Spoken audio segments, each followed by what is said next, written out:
सालों पहले पीतल नगर में किशन नाम का एक किसान रहता था। वह गांव के एक जमींदार के खेत पर काम करके किसी तरह अपना घर चला रहा था। पहले किशन के भी खेत थे, लेकिन उसके पिता के बीमार होने के कारण उसे अपने सारे खेत बेचने पड़े। मजदूरी में मिलने वाले पैसों से पिता का इलाज कराना और घर का खर्च चलाना मुश्किल हो रहा था। वो हर दिन सोचता कि कैसे घर की स्थिति को बेहतर किया जाए। आज भी इसी सोच के साथ किशन सुबह सुबह जमींदार के खेत पर काम करने के लिए निकला। खुदाई करते समय उसकी कुदाल किसी धातु से टकराई और तेज आवाज हुई। किशन के मन में हुआ कि आखिर ऐसा क्या है यहाँ।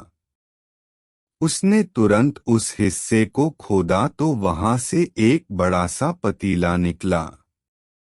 पतीला देखकर किशन दुखी हो गया। किशन के मन में हुआ कि ये जेवरात होते तो मेरे घर की हालत थोड़ी सुधर जाती। फिर किशन ने सोचा कि चलो अब खाना ही खा लेता हूँ। किशन ने खाना खाने के लिए अपने हाथ की कुदाल उस पतीले में फेंक दी और हाथ मुंह धोकर खाना खाने लगा। खाना खत्म करने के बाद किशन अपनी कुदाल उठाने के लिए उस पतीले के पास पहुंचा। वहां पहुंचते ही किशन हैरान हो गया। उस पतीले के अंदर एक नहीं बल्कि बहुत सारे कुदाल थे। उसे कुछ समझ नहीं आया। तभी उसने अपने पास रखी एक टोकरी को भी उस पतीले में फेंक दिया। वो एक टोकरी भी पतीले के अंदर जाते ही बहुत सारी हो गईं। ये सब देखकर किशन खुश हो गया और उस जादुई पतीले को अपने साथ घर लेकर चला आया। वो हर दिन उस बर्तन में अपने कुछ औजार डालता और जब वो ज्यादा हो जाते तब उन्हें बाजार जाकर बेच आता। ऐसा करते करते किशन के घर की हालत सुधरने लगी। उसने इस तरह से बहुत पैसा कमाया और अपने पिता का इलाज भी करवा लिया। एक दिन किशन ने कुछ गहने खरीदे और उन्हें भी पतीले में डाल दिया।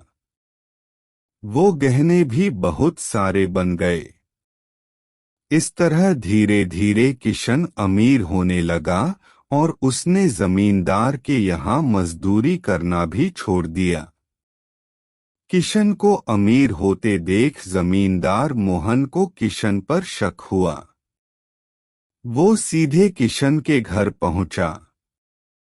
वहां जाकर उसे जादुई पतीले के बारे में पता चला। उसने किशन से पूछा, तुमने यह पतीला कब और किसके घर से चुराया? डरी हुई आवाज में किशन बोला, साहब, ये पतीला मुझे खेत में खुदाई के समय मिला था। मैंने किसी के घर चोरी नहीं की है।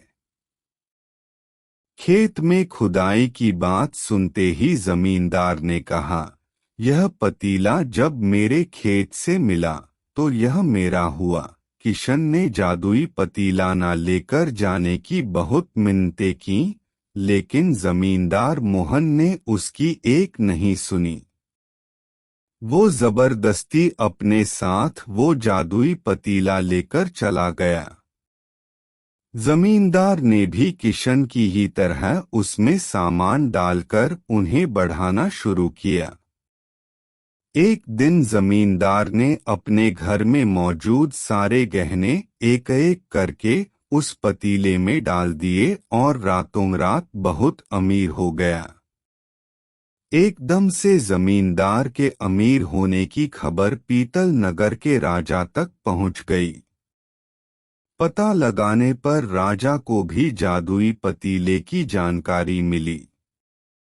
फिर क्या था, राजा ने तुरंत अपने लोगों को भेजकर जमींदार के यहाँ से वो पतीला राजमहल मंगवा लिया। राजमहल में उस जादुई पतीले के पहुंचते ही राजा ने अपने आसपास मौजूद सामान को उसमें डालना शुरू दिया। सामान को बढ़ता देखकर राजा दंग रह गया। होते होते आखिर में राजा खुद उस पतीले के अंदर चला गया। देखते ही देखते उस पतीले से बहुत सारे राजा निकल आए। पतीले से निकला हर राजा बोलता, मैं पीतल नगर का असली राजा हूँ, तुम्हें तो इस जादुई पतीले ने बनाया है। ऐसा होते होते सारे राजा आपस में लड़ने लगे और लड़कर मर गए। लड़ाई के दौरान वो जादुई पतीला भी टूट गया। जादुई पतीले के कारण राजमहल में हुई इस भयानक लड़ाई के बारे में नगर में सबको पता चल गया। इस बात की जानकारी मिलते ही मजदूर किशन और जमींदार मोहन ने सोचा, अच्छा हुआ कि हमने उस जादुई पतीले का इस्तेमाल सही से किया। उस राजा ने अपनी मूर्खता के कारण अपनी जान ही खो दी। कहानी से सीख। जादुई पतीले की कहानी से दो सीख मिलती हैं। पहली की मूर्खता का अंत बुरा ही होता है। दूसरी यह कि हर सामान का इस्तेमाल संभलकर करना चाहिए, अति हानिकारक हो सकती है।